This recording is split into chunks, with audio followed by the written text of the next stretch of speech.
Bible مقدس میں پہلا تواریخ 4 باب اور اس کی 9ویں آیت میں لکھا ہوا ہے، اور یابیس اپنے بھائیوں سے معزز تھا اور اس کی ماں نے اس کا نام یابیس رکھا کیونکہ کہتی تھی کہ میں نے غم کے ساتھ اسے جنم دیا۔ اور یابیس نے اسرائیل کے خدا سے یہ دعا کی کہ تو مجھے واقعی برکت دے اور میری حدود کو بڑھائے اور تیرا ہاتھ مجھ پر ہو اور تو مجھے بدی سے بچائے تاکہ وہ میرے غم کا باعث نہ ہو، اور جو اس نے مانگا خدا نے اس کو بخشا۔ خداوند کا پاک کلام کا پڑھا اور سنا جانا ہم سب کے لیے برکت کا باعث ہو۔ تو یہاں پہ ہم نے ایک شخص کے بارے میں پڑھا ہے، یابیس۔ یابیس جو ہے اس کی ماں نے اس کا نام یابیس رکھا تھا اور یہ کہہ کر رکھا تھا کہ میں نے غم کے ساتھ اسے جنم دیا ہے۔ اور یابیس کے بارے میں لکھا کہ وہ اپنے بھائیوں سے معزز تھا، اور پھر ہمیں نظر آتا ہے کہ یابیس نے اسرائیل کے خدا سے دعا کی، اور جب اس نے اسرائیل کے خدا سے دعا کی، دعا کے بعد 10ویں آیت کے آخری حصہ میں ہم دیکھتے ہیں کہ لکھا ہوا کہ اور جو کچھ یابیس نے مانگا خدا نے اسے بخشا۔ تو یہاں پہ ہم آج یابیس کے بارے میں دیکھ رہے ہیں، یابیس کے بارے میں پڑھ رہے ہیں اور یابیس کے بارے میں سنیں گے۔ آئیے سب سے پہلے ہم 9ویں آیت کو ڈسکس کر لیتے ہیں۔ بائبل مقدس میں یابیس کے بارے میں صرف یہ 2 آیات جو ہیں یہ ہمیں نظر آتی ہیں۔ ان 2 آیات کے اندر ہی یابیس کا ذکر نظر آتا ہے۔ اگر بائبل مقدس میں کہیں اور اس کا ذکر نظر آتا ہے تو وہ صرف اور صرف ہمیں جو ہے کئی نسب ناموں میں اس کا نام ضرور نظر آ جائے گا، ورنہ اگر اس کی تفصیل کے بارے میں بات کی جائے تو بائبل مقدس میں صرف اسی ایک جگہ پہ ان 2 آیات کے اندر یابیس کے بارے میں تفصیل موجود ہے۔ اب یہاں پہ لکھا ہوا ہے کہ اور یابیس اپنے بھائیوں سے معزز تھا۔ 9ویں آیت کے پہلے حصے میں لکھا اور یابیس اپنے بھائیوں سے معزز تھا۔ ہم معزز کس شخص کو کہتے ہیں؟ ہم معزز شریف آدمی کو کہتے ہیں، نوبل پرسن کو کہتے ہیں۔ ہم معزز شخص اس کو کہتے ہیں جس کی جو ہے وہ ریسپیکٹڈ پرسن ہو، اپنے علاقے کے اندر، اپنے سٹی کے اندر، اپنے ایریے کے اندر جو ایک معزز پرسنالٹی ہو، ایک معزز شخص ہو جو کہ ہر لحاظ سے جس کی ریسپیکٹ ہو، محلے والے جس کی عزت کرتے ہوں، ہم اس کو جو ہے معزز شخص کہتے ہیں۔ لیکن یہاں پہ جو ہے معزز کسی اور معنوں میں ہے۔ دیکھیں ہبرو میں جب عبرانی میں ہم دیکھتے ہیں تو معزز جو ہے وہ پازیٹیو اور نیگیٹو دونوں معنوں میں آتا ہے، لیکن جب ہم اپنی زبان میں اردو میں یا انگلش میں دیکھیں گے تو ریسپیکٹ صرف یا جو ہے معزز شخص جو ہے وہ صرف پازیٹیو معنوں میں نظر آئے گا۔ ہم معزز شخص کو جو ہے صرف پازیٹیو معنوں میں دیکھتے ہیں، لیکن یہاں پہ معاملہ تھوڑے سے فرق ہے۔ اس سے پہلے کہ ہم دیکھیں گے یابیس کن معنوں میں اپنے بھائیوں سے معزز تھا، پہلے ہم دیکھ لیتے ہیں اس کے بارے میں تھوڑی سی باتیں اور جان لیتے ہیں۔ یہاں پہ لکھا ہوا ہے اور یابیس اپنے بھائیوں سے معزز تھا اور اس کی ماں نے اس کا نام یابیس رکھا۔ اس کی ماں نے اس کا نام کیا رکھا؟ اس کی ماں نے اس کا نام یابیس رکھا کیونکہ کہتی تھی کہ میں نے غم کے ساتھ اسے جنم دیا ہے۔ اب یابیس نے اس کی ماں کا نام یابیس یہ کہہ کر رکھا کہ میں نے اسے غم کے ساتھ جنم دیا ہے۔ اب یابیس کا اگر ہم میننگ دیکھیں تو یابیس کے نام کا مطلب ہے سارو میکر۔ یابیس کے نام کا مطلب ہے غم پیدا کرنے والا۔ یابیس کے نام کا مطلب ہے آنسو پیدا کرنے والا، غم پیدا کرنے والا، سارو میکر۔ اب دیکھیں جب بھی کسی کے ہاں اولاد پیدا ہوتی ہے تو کوئی بھی شخص جب اپنے بچے کا نام رکھتا ہے تو وہ نام جو ہے وہ بڑا سوچ سمجھ کے رکھتا ہے۔ ہر کسی کی کوشش ہوتی ہے کہ ہم ایسا نام رکھیں جس کے میننگ جو ہے وہ بہت ہی زبردست ہو، جس کے میننگ اچھے ہوں۔ خاص طور پہ ہم یہ دیکھتے ہیں کہ اس کے میننگ روحانی ہو، ہم یہ دیکھتے ہیں کہ پازیٹیو میننگ ہو، اچھے میننگ ہو۔ لیکن یہاں پہ یابیس کی ماں نے اس کا نام یابیس یہ کہہ کر رکھا کہ میں نے اسے غم کے ساتھ جنم دیا ہے۔ اب یابیس کے نام کا مطلب ہی ساروں میں کر ہے، غم پیدا کرنے والا ہے۔ دیکھیں کوئی بھی ماں اپنے بچے کا ایسا نام نہیں رکھے گی کہ غم پیدا کرنے والا۔ اب جب نام رکھا جاتا ہے تو اصل میں نام کے پیچھے جو ہے اس کی سپیرٹ بھی ہوتی ہے۔ جیسا نام ہوتا ہے اس کے میننگ جیسے ہوتے ہیں ویسے ہی اس کی شخصیت پہ اس کے نام کا اثر ہوتا ہے۔ اب یابیس جب اس کے نام کا مطلب ہی غم پیدا کرنے والا ہے، اس کا مطلب ہے وہ جہاں کہیں بھی جاتا ہوگا وہ غم پیدا کرنے والا کہلاتا ہوگا۔ اگر وہ اپنے گھر والوں کے پاس بیٹھتا ہے، اپنی ماں کے پاس بیٹھتا ہے، دیکھیے اس کی پیدائش کے وقت ہی جو ہے وہ اس کی ماں کہتی ہے کہ یہ میرے لیے غم کا باعث ہوا ہے. شاید اس کا باپ بھی، شاید اس کے بہن بھائی بھی، شاید عزیز و اقارب بھی، سارے یہ بیس کو یہی کہتے ہوں کہ یہ شخص تو ہمارے لیے غم پیدا کرنے والا ہے، یہ شخص تو ہمارے لیے دکھ پیدا کرنے والا ہے. شاید کوئی بھی اسے پسند نہ کرتا اور وہ گھر کے اندر اور وہ رشتہ داروں میں اور وہ عزیزوں میں ایک ریجیکٹڈ پرسن ہو، ایک ایسا شخص ہو جسے ہر لحاظ سے رد کر دیا گیا ہو. شاید دوستوں میں، شاید رشتہ داروں میں، شاید خدا کے لوگوں میں بھی، مقدسین میں بھی اسے پسند نہ کیا جاتا ہو. اب ہم نہیں جانتے اس بات کی ڈیٹیل، بائبل صرف اسی جگہ پہ ذکر کرتی ہے. ہمیں نہیں پتا کہ یہ بیز کی پیدائش کس طرح سے ہوئی، کیوں اس کی ماں نے اس کا نام یا بیز رکھا، یعنی سارو میں کر رکھا، یعنی غم پیدا کرنے والا رکھا. ہمیں اس کی ڈیٹیل کا نہیں پتا. بائبل صرف اتنا ہی بتاتی ہے کہ اس کی ماں نے اس کا نام یا بیز یہ کہہ کر رکھا کہ میں نے اسے غم کے ساتھ جنم دیا ہے. سنیے گا، اب اس کا مطلب یہ ہے کہ یابیز اپنے بھائیوں سے معزز تھا. اس کا مطلب یہ ہے کہ جو غم، جو فکریں، جو پریشانیاں، جو حالات، جو مصیبتیں، جو تنگیاں، جو دکھ، جو غم، جو فکریں یابیز کے پاس تھی، وہ اس کے بھائیوں کے پاس نہیں تھی. وہ ان معنوں میں جو ہے وہ نیگیٹو معنوں میں اپنے بھائیوں سے معزز تھا، پوزیٹو معنوں میں نہیں. وہ نیگیٹو معنوں میں اپنے بھائیوں سے معزز تھا.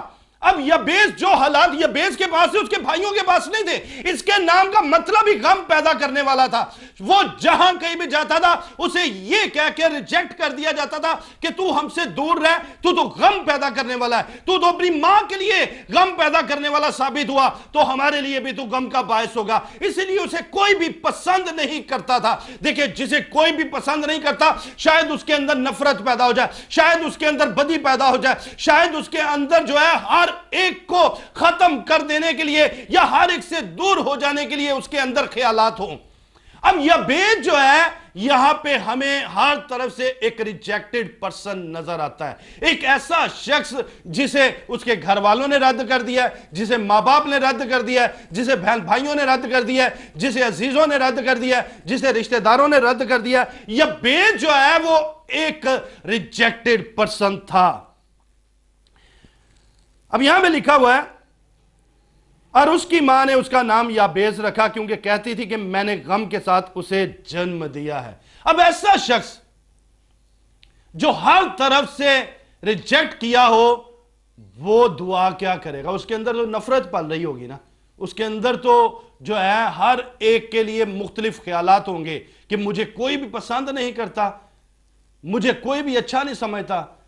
شاید دوسروں کے لیے حسد ہو، اس کے اندر بڑبڑاہٹ ہو، نفرت ہو، اور کئی طرح کی باتیں شاید ہوں اس کے اندر. لیکن یہاں پہ 10ویں آیت میں ہمیں ملتا ہے ایک ٹرننگ پوائنٹ یابیز کی زندگی میں آیا ہے. ایک بہت بڑا ٹرن جو ہے ہم یابیز کی زندگی میں دیکھتے ہیں کہ اور یابیز نے اسرائیل کے خدا سے یہ دعا کی. اب ایسا شخص کیا دعا کرے گا جو ہر طرح سے ریجیکٹ ہو چکا ہے؟ اس کے اندر تو نفرت ہوتی ہے. لیکن یہاں پہ ہم بائبل میں دیکھتے ہیں کہ یابیز نے اسرائیل کے خدا سے دعا کی. آج میں ان لوگوں سے جو ہے مخاطب ہوں جو اپنے آپ کو سمجھتے ہیں کہ ہم ہر طرح سے ریجیکٹڈ ہیں، جو احساس کمتری کا شکار ہو چکے ہیں، جو سمجھتے ہیں کہ مجھے گھر میں پسند نہیں کیا جاتا، جو سمجھتے ہیں کہ مجھے عزیز رشتہ دار پسند نہیں کرتے، جو سمجھتے ہیں کہ کہیں بھی ہماری رسپیکٹ نہیں کی جاتی، کہیں بھی ہماری بات کو سنا نہیں جاتا. لیکن ایک ہے جو آپ کی بات کو سننے والا ہے، اور وہ ہے یہوہ خدا ہے. وہ ہے یسوع ناصری، خدا کا بیٹا، جو آپ کی آواز کو سننا چاہتا ہے، جو آپ کی درد بھری سسکیوں کو دیکھنا اور سننا چاہتا ہے، جو آپ کو دیکھ کے بحال کرنا چاہتا ہے. یابیز جب خدا کی طرف اس نے ٹرن کیا، یابیز جب خدا کی طرف آیا، یابیز نے سوچا کہ میری کوئی بھی نہیں سنتا، نہ میری ماں سنتی ہے، نہ میرا باپ سنتا ہے، نہ میرے بہن بھائی سنتے ہیں، نہ کوئی عزیز، نہ کوئی رشتہ دار، نہ کوئی بھی. یابیز سوچنے لگا کہ میری کوئی بھی نہیں سنتا، میں اس لیے اسرائیل کے خدا سے دعا کروں گا، میں اسرائیل کے خدا کے سامنے آؤں گا. اور یابیز جو ہے زندہ خدا کے سامنے آیا اور زندہ خدا کے سامنے آ کے دعا کی. اس نے دعا کیا کی؟ سنیے گا ذرا. اور یابیز نے اسرائیل کے خدا سے یہ دعا کی کہ تو مجھے واقعی برکت دے اور میری حدود کو بڑھائے اور تیرا ہاتھ مجھ پر ہو اور تو مجھے بدی سے بچائے تاکہ وہ میرے غم کا باعث نہ ہو.